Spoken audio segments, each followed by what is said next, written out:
பாஜகவில் இணைந்து 6 மாதம் ஆகியும் தனக்கு பதவி கொடுக்கவில்லை என விஜயதாரணி பேசியதற்கு உரிய அங்கீகாரத்தை கட்சி வழங்கும் என பாஜக நிர்வாகி தமிழிசை சவுந்தரராஜன் பதிலளித்தார். இந்நிலையில் கன்னியாகுமரி மக்களவை தொகுதிக்கான வேட்பாளர் பட்டியலில் முதலில் தனது பெயர் இருந்ததாகவும் பொன் ராதாகிருஷ்ணன் அடம் பிடித்ததால் விட்டுக் கொடுத்ததாகவும் விஜயதாரணி தெரிவித்துள்ளார்.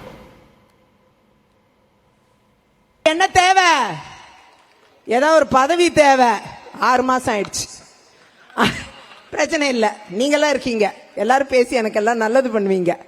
ஆனா அதே நேரம் நிச்சயமாக என்னை போன்றவர்களின் பணியை பாரதிய ஜனதா கட்சி நிச்சயமாக பயன்படுத்தும். சகோதரி விஜயதரணி ஒரு கட்சியில் இணைந்தவுடன் அவர் ஆதங்கத்தை வெளிப்படுத்துவது இயல்புதான். ஏன்னா ஆனா பாரதிய ஜனதா கட்சியை பொறுத்த மட்டில் யாரெல்லாம் இணைந்திருக்கிறார்களோ அவர்களுக்கு அங்கீகாரத்தை அந்த கட்சி கொடுக்கும். கட்சியில் சில நேரங்களில் உடனே சில அங்கீகாரங்கள் கிடைத்துவிடும், சில நேரங்களில் சில காலதாமதம் ஆகலாம். காலதாமதம் என்று நான் சொல்ல மாட்டேன், சில காலங்கள் ஆகலாம். அதனால சகோதரி விஜயதரணி நம்பிக்கையோடு இருக்க வேண்டும். நம்பிக்கையோடு தான் இருக்கேன். அந்த தாமதத்தை சுட்டி காண்பிப்பது நிச்சயமா அவசியமா நான் கருதினேன். மாநில தலைவர் அவர்களும் சரி, நம்முடைய ஆர்கனைசேஷன் செக்ரட்டரி அவர்களும் சரி, தேசிய அளவிலான தலைவர்களும் நிச்சயமா இதுல கவனம் செலுத்துகிறார்கள். அதுல மாற்று கருத்து இல்லை. நடிகர் விஜய் கட்சி தொடங்குவதற்கு முக்கிய காரணம் ராகுல் காந்தி தான் என்று காங்கிரஸ் கட்சியிலிருந்து பாஜகவில் இணைந்த விஜயதாரணி தெரிவித்துள்ளார். நியூஸ் 18 தமிழ்நாடு தொலைக்காட்சிக்கு அவர் அளித்த பிரத்யேக பேட்டியில் ராகுலை விஜய் சந்தித்த போது கட்சி தொடங்கும் அறிவுரையை ராகுல் வழங்கியதாக கூறினார். விஜய் கட்சி ஆரம்பிச்சிருக்கிறாருன்னா அதற்கு காரணமே ராகுல் காந்தி தான்.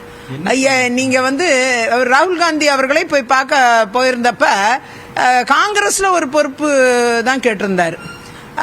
ஆனா ராகுல் காந்தி அவர்கள், நீங்க தமிழ்நாட்டில் ஒரு பெரிய ஸ்டாரா இருக்கீங்க, நீங்க ஒரு தனி கட்சி ஆரம்பிச்சே நீங்க ஆவர்த்தனம் பண்ணலாம், அந்த அளவுக்கு உங்களுக்கு கெப்பாசிட்டி இருக்க, அதனால உங்களுக்கு எதுக்கு ஒரு கட்சியில ஒரு பொறுப்பு மட்டும் நீங்க விருப்பப்படுறீங்க அப்படின்னு சொல்லி அனுப்பிச்சதோட ஒரு பிரதிபலிப்பு தான் இன்னைக்கு அவர் கட்சியை ஆரம்பிச்சிருக்கிறாரு.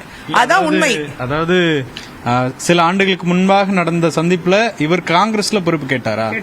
இப்ப திமுகவோட கூட்டணி இருக்கக்கூடிய சூழல்ல அவங்கள அப்படி ஒரு விஜய் அவர்களுக்கு அப்படி ஒரு ஐடியா ராகுல் காந்தி கொடுத்திருக்க வாய்ப்பு இருக்கா? ராகுல் காந்தி அவர்கள் அன்றைக்கே சொன்ன ஐடியா அது.